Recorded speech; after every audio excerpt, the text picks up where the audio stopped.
안녕하세요. 매일 새로운 사연을 전하는 읽어주는 사연 라디오입니다. 구독과 좋아요, 많은 공유 부탁드립니다. 오늘의 사연 시작하겠습니다. 안녕하세요. 저는 20대 가정주부로 결혼한 지는 이제 2달 되었어요. 자기 부모까지 속이는 남편을 더는 믿을 수가 없어서 헤어지기로 결심했어요. 인천 시내에서 닭강정 집을 하시는 친정 부모님은 한 곳에서 오래 장사하신 덕에 단골 손님도 많고 평판도 좋습니다. 고등학교를 졸업한 후에는 부모님 밑에서 본격적으로 장사를 배우기 시작했어요. 당연히 부모님은 제가 일을 배우는 것보다 대학을 가길 원하셨지만 그때만 해도 공부도 잘 못하고 대학의 뜻도 없어 부모님 가게에 남았습니다. 저는 저희 부모님의 닭강정에 굉장한 자부심이 있었기 때문에 일을 배우는 게 너무 즐겁고 보람찼어요. 그리고 제 나이 24살이 되었을 때 부모님께서 제 앞으로 서울에 가게를 하나 내주셨습니다. 처음으로 내는 2호점이니 잘해보라고 하시면서요. 다행히 부모님 덕분에 가게는 비교적 쉽게 자리 잡더라고요. 동네 사람들도 젊은 여자 혼자서 닭강정을 판다고 하니 신기해하기도 하고 대단해하는 것 같았네요. 그리고 남편은 그런 동네 사람들 중 한 사람이었어요.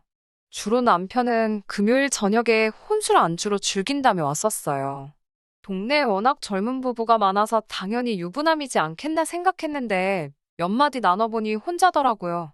그렇게 말 한두 마디 나누던 게 하루는 커피 한 잔이 되고 하루는 맥주 한 잔이 되더니 어느샌가 남자친구, 여자친구로 발전했습니다. 남편은 소위 서울에 있는 4년제 대학을 졸업한 뒤 중견기업에 다니고 있다고 했어요. 원래 고향이 지방이라서 서울에서 대학 시절부터 자취를 했다고 하더라고요. 그런 이야기를 들으니 남일 같지 않더라고요. 저도 처음에는 인천에서 서울에 있는 가게까지 왔다 갔다 했지만 장사가 잘 된 이후엔 가게 근처에 전세를 구했거든요. 아무래도 둘이 가까이 살고 하다 보니 의지도 많이 하게 되었어요. 그러다 1년쯤 지나고 남편이 저에게 결혼하자고 하더라고요. 당시 남편은 32, 저는 28이었어요. 친정 부모님은 제가 벌써 시집 간다고 한다며 아쉬워하셨지만 또 스스로 제 짝을 찾았으니 얼마나 기특하냐며 결국엔 승낙해 주셨어요. 저희 친정 부모님은 이미 노후 준비도 다 되어 있으시고 모아둔 재산도 좀 있으셨기 때문에 남편의 집안이나 형편은 크게 염두에 두지 않으셨던 것 같아요. 결혼 이야기가 나오면서 현실적인 이야기를 안 할 수가 없더라고요. 연애를 하면서 이미 어느 정도는 짐작하고 있었지만 남편은 생각보다 훨씬 어려운 환경에서 자랐더라고요. 남편이 10대일 때 시아버지가 뇌졸중으로 쓰러지셨는데 그 이후로 계속 휠체어 생활을 하게 되셨다고 해요. 그래서 시어머니가 거의 집안의 가장 역할을 도맡아 하셨다고 해요. 저희 부모님도 두 분 다 장사하시면 힘들게 저를 키우셨지만 그래도 저희 부모님은 본인 가게였고 두 분이 함께 쉬었으니 시어머니에 비할 수 없겠다 싶었어요. 그래서 마음속으로 결혼하면 정말 딸처럼 잘해드려야지 생각했어요. 아무튼 남편의 상황이 이렇다 보니 남편은 모아둔 돈도 많지 않더라고요. 저는 이미 장사를 하며 모아둔 돈도 있었고 전세 보증금도 있어서 소위 시집갈 미처는 준비되어 있었고요. 그러다 보니 결혼식뿐만 아니라 많은 부분에서 조금씩 의견 충돌이 발생하기 시작했어요. 저는 인생의 처음이자 한 번뿐인 이벤트이니 조금 신경 써서 하고 싶었거든요. 하지만 남편은 매번 이거 어디서 하면 더 싸다던데 이거 꼭 해야 되는 거냐라는 식으로 걸고 넘어지더라고요. 하지만 그때만 해도 소위 사랑에 눈이 멀었었는지 그런 점이 단점으로 보이지 않고 오히려 절약정신이 투철한 생활력 있는 남자로 보였어요. 실제로 남편이 술, 담배도 안 하고 생활도 굉장히 규칙적인 사람이었으니까 제 눈엔 정말 이상적인 남편감으로 보였던 것도 사실이고요. 그리고 이런 남편의 성격이 저희 결혼의 파국의 직접적인 원인이 된 건 아니에요. 정확히 말하자면 남편이 정말 이런 성격의 사람이었다면 헤어지지 않았을 거예요. 지금 돌이켜 생각해보면 종종 남편은 이상한 모습을 보였어요. 제가 생활력이라고 생각했던 것도 오해나 마찬가지였어요. 시댁에 처음 인사를 하러 가게 됐을 때 제가 첫 만남인데 뭘 사가면 좋을까 정말 고민을 많이 하고 남편한테도 몇 번을 물어봤거든요. 그러자 남편이 처음엔 좀 주저하는 듯 하더니 저에게 그럼 시댁 앞에 위치한 슈퍼에서 과일을 사오라고 정해주더라고요. 저는 솔직히 그때만 해도 남편의 의도를 정확히 파악하지 못했기 때문에 단순히 시모가 과일을 좋아하시는구나 생각하고 백화점에서 예쁘게 포장된 싱싱한 과일로 골라서 사갔습니다. 차로 운전해서 3시간쯤 걸려 도착한 시댁은 동네에서 흔히 불법한 빌라였어요. 남편도 서울에서 생활하고 있으니 시댁에는 편찮으신 시아버지와 시모 그리고 남편보다 6살 많은 시집안간 시누 셋이서 살고 있었어요. 제가 과일을 들고 들어가자 시모가 저를 반갑게 맞아주셨어요. 다들 시어머니는 어렵고 무서운 존재라고 해서 긴장을 많이 했는데 따뜻한 환영을 해주시니 한시름 놓을 수 있었습니다. 신우는 선약이 있다고 이미 집을 비운 상태라 만나지 못했고 편찮으신 시아버지와 시모 그리고 남편과 저 넷이서 이런저런 이야기를 나눴어요. 시모께서 미처 시간이 없어 요리는 못했다고 하셔서 중화 요리를 시켜 먹었고요. 분위기 자체도 나쁘지 않았기에 기분 좋게 집에 돌아왔지요. 그런데 이튿날 오후 회사에서 일을 하고 있는데 남편으로부터 전화가 왔어요. 그러더니 어제 사온 과일 혹시 어디서 산 거냐며 현찰로 산 거 맞냐고 묻더라고요. 그래서 제가 그거 회사 근처 백화점에서 카드로 샀는데 왜 그러냐고 하니까 남편이 엄청나게 당황한 목소리로 알겠다며 전화를 끊더라고요. 처음엔 참 이상한 질문이네라고 가볍게 생각했는데 곰곰이 생각할수록 진짜 이상한 질문이더라고요. 그래서 퇴근길에 다시 남편에게 전화를 걸었어요. 남편에게 아까 그런 건 왜 물어봤냐고 그러니까 아니 시모가 과일을 안 좋아해서 필요한 걸로 바꾸려고 했다는 거예요. 그래서 일부러 가게도 알려준 거라며 말끝을 흐리는 남편의 이야기를 듣고 있으니 묘하게 기분이 별로더라고요. 과일을 사올에서 기껏 좋고 싱싱한 걸로 골라갔더니 과일을 안 좋아해서 생필품으로 바꾸려고 했다는 게 이상하잖아요. 괜히 제 성의와 정성이 무시당한 것 같았습니다. 그래서 이 일을 친정어머니에게 털어놓으니 친정어머니도 좀 이상하긴 한데 그래도 버리는 것보단 낫지 않냐며 얼마나 힘들면 그러셨겠냐고 그냥 더 따지지 말고 모르는 척 넘어가라 하시더군요. 그렇게 일이 일단락되고 얼마 지나지 않았을 무렵 신혼집을 알아보기 시작했어요. 그런데 제가 모은 돈 1억 3천에 남편이 모은 돈 2천을 더해봤자 구할 수 있는 전세는 서울 하늘 아래는 없더라고요. 그 돈으로 결혼식도 혼수도 다 해결하려고 하니 너무 빠듯했어요. 머리털이 다 빠질 만큼 고민을 거듭하고 있는데 남편이 그러면 자기가 제가 사는 전세집에 들어와서 살면 어떻겠냐고 묻더라고요. 저는 당시 12평짜리 오피스텔에 살고 있었기에 너무 좁지 않을까 걱정이라 하니 그냥 이불 하나 덮이고 수저 하나 더 놓는다고 생각하면 되지 않겠냐고 하더라고요. 자기가 모아둔 돈은 미래의 만일을 위해서 쓰지 말자면서요. 친정 부모님이 이 이야기를 들으시곤 그럴 게 아니라 도와줄 테니 그래도 집다운 집을 얻어서 살라고 말씀하시더라고요. 동시에 친정 부모님은 남편이 남자로서 자존심이 상할 수도 있으니 친정에서 도와줬단 소리는 하지 말고 그냥 제 돈이라고 말하고 보태라며 1억을 해주셨어요. 그런 속사정도 모르고 남편은 저에게 어떻게 그런 많은 돈을 모았냐며 신나서 어쩔 줄 모르더라고요. 눈치가 있다면 한 번쯤 물어볼 법도 한데 말이죠. 그렇게 서울에 신축 빌라 전세를 구했어요. 평수도 넓어지고 신축이다 보니 깨끗해서 신혼집 분위기가 나더라고요. 일단 집을 구하고 가전제품도 장만하고 나니 정말 결혼한다는 실감이 나기 시작했어요. 친정 부모님이 보태주신 덕분에 결혼식 준비에도 약간의 여유가 생겨서 제가 원하는 드레스 정도는 골라 입을 수 있었습니다. 모든 것이 비로소 원만하게 흘러가는 느낌이었어요. 결혼식의 경우 하객 식사는 각자 하객은 각자 부담하는 쪽으로 했어요. 그런데 아시다시피 헬퍼 이모님이나 사진작가 분들도 식사를 하셔야 하잖아요. 그런데 남편은 우리가 돈 주고 쓰는 사람들인데 왜 밥까지 먹여야 하냐면서 투덜거리더라고요. 제가 좋은 날인데 왜 그런 걸로 쪼잔하게 구냐고 한마디 쏘아붙여도 혼자 무슨 생각을 하는지 듣지도 않더라고요. 그렇게 며칠 후 결혼식 당일 날 진짜 지금도 생각하면 어이가 없네요. 당일날 아침 화장 다 하고 턱시도까지 차려입은 인간이 예식장 근처에 있는 편의점에 가서 삼각김밥을 사왔더라고요.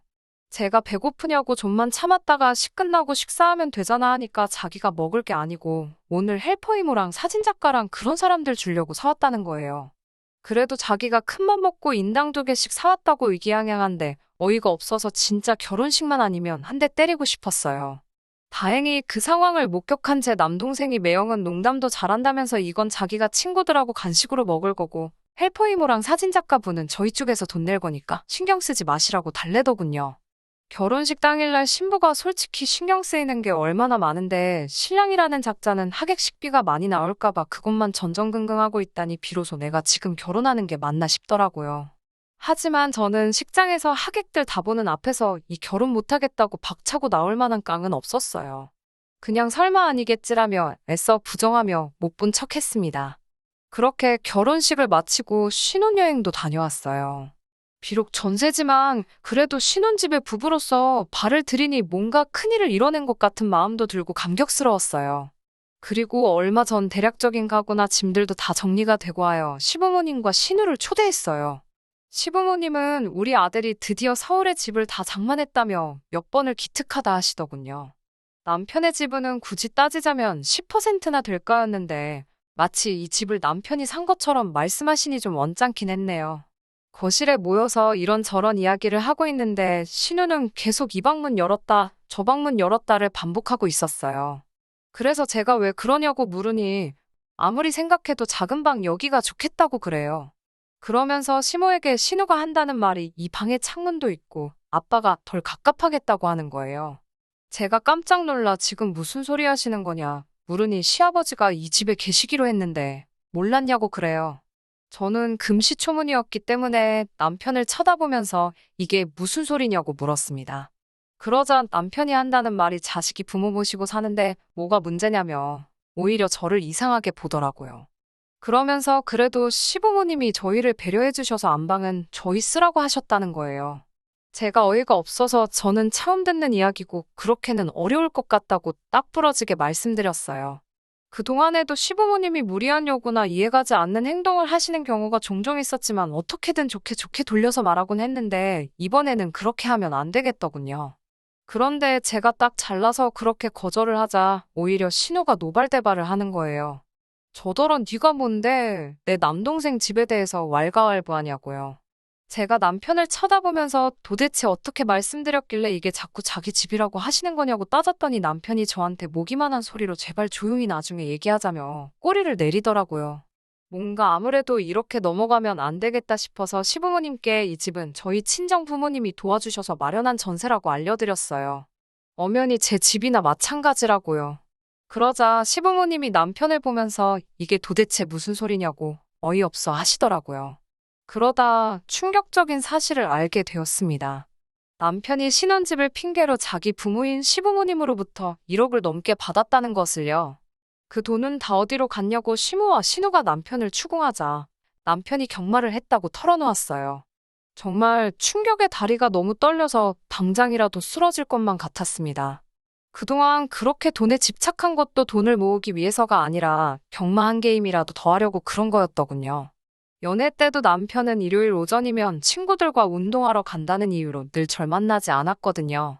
그런데 그게 다 경마를 하러 가느라 그랬던 거였어요. 경마로 일을 대로 잃었던 남편은 저에게 돈이 있으니까 신혼집은 걱정하지 않아도 된다는 생각에 시부모님이 주신 돈까지 다 게임에 몰빵을 했더라고요. 망연자실의 흐느끼 씨는 시모와 남편에게 욕을 퍼붓는 신우를 보고 있는데 이게 현실인가 싶었어요. 제가 어리 빠진 얼굴을 하고 있으니 시아버지가 저에게 많이 부족하고 모자른 놈이지만 한 번만 네가 용서하고 사람 좀 만들어 달라고 하시더군요. 시모도 저에게 정말 엄마 딸처럼 잘 지내보자면서 이미 부부의 연을 맺었는데 어떻게 하겠냐며 지나간 과거는 잊고 살라 하시더군요. 그런데 시부모님이 오히려 이렇게 저에게 말씀하시니 정신이 번쩍 들었습니다. 우리 부모님이 저를 어떻게 키우셨는데 이런 똥통 구렁텅이에 빠질 수는 없었어요. 저는 두 분을 냉정하리만큼 밀어내고는 다들 제 집에서 나가달라고 했어요. 신우는 저더러 본색을 드러내는 거냐며 누구보다 가족끼리 똘똘 뭉쳐야 되는 순간에 너 이럴 수 있냐고 너무하다며 엉엉 울더라고요. 남편도 뭐가 잘났는지 저한테 목소리를 높이며 그 경마에서 딴 돈으로 데이트하고 식도 올린 거라고 저더러 공범이나 마찬가지라는 거예요. 제 입장에서는 오히려 저렇게 적반하장으로 나와주니 마음 정리가 얼마나 쉽던지요. 저는 남동생에게 전화를 걸어 얼른 집으로 와달라고 했어요. 제 목소리에서 다급함을 느꼈는지 남동생이 친정 아버지까지 대동해서 1시간도 안 되어 와주었습니다. 저희 친정 아버지나 남동생 둘 다 운동을 해서 체격이 좋거든요. 저희 친정 아버지에게 제가 남편에 대해서 이야기를 하니 남동생이 제 남편을 죽일 듯이 노려보고 그 살기 어린 눈빛 때문인지 염치가 없어서인지 시댁 식구들도 저에게 하던 것과는 달리 아무 말도 못하고 있더라고요. 친정 아버지는 깊은 한숨을 내쉬고서는 일단 다들 나가달라고 하시더군요. 우리 딸집이니까 딸이 원하지 않는데 왜 버티고 계시냐고 나가달라고 정중히 말씀하셨어요. 친정 부모님은 저에게 어떻게 하고 싶냐고 물으셨어요. 부모로서 그런 남자와 살려고 하고 싶지 않지만 제 의견을 그래도 존중하시겠다고요. 저는 그런 남자와도 살기 싫고 그런 집안과도 가족이 되고 싶지 않다고 말씀드렸어요. 친정 부모님은 여자가 능력이 있으면 한 번 갔다 오는 건 아무 흠도 되지 않는다며 저를 응원해 주셨습니다. 결국 저는 남편에게 그만 헤어지자고 했어요. 그러자 남편이 그 2천만 원을 들먹이며 개거품을 물더라고요. 그래서 제가 2천만 원 같은 소리 하고 있다고. 마음 같아서는 소송 걸어서 평생 나한테 위자료 뱉어내게 만들어주고 싶은데 어차피 그 돈 너한테 있어봐야 또 경마나 노름 같은 거에서 홀랑 날려먹을 테고 위자료 제때 못 받으면 나만 스트레스 받을 게 뻔하니 눈 감아주는 거라고요. 정 그 2천만 원이 필요하면 돌려줄 테니 어디 한 번 평생 나한테 위자료 줘볼래? 라고 말하니 방금까지 개거품을 물면서 자기 돈 내놓으라고 발광을 하던 남편이 꿀먹은 벙어리 마냥 조용해지더라고요. 아직 혼인신고가 안 되어서 위자료 청구가 가능한지는 확실하지 않았지만 자기가 불리한 걸 알고 있으니 아무것도 물고 늘어지지 못하는 꼬라지가 아주 쌤통이었어요. 혼인신고를 하지 않았기 때문에 호적상 남는 건 아무것도 없겠지요. 부모님은 진하게 인생 공부했다고 생각하라 하셨지만 마음이 복잡한 게 사실입니다. 하루는 제 자신을 탓하기도 하고 또 하루는 그 가족을 탓하게 되고 그렇네요. 당분간은 다시 가게 일에 집중해서 제 힘으로 사무점을 여는 게 목표입니다. 열심히 노력해서 자기 힘으로 성공을 이끌어내는 그런 멋진 사람을 다시 만나는 날까지 저도 멋지게 살아보려고요. 들어주셔서 정말 감사합니다. 긴 이야기 들어주셔서 감사합니다. 오늘의 사연은 여기까지입니다. 구독과 좋아요, 알람 설정해주시면 앞으로 더 좋은 사연으로 찾아오겠습니다. 감사합니다.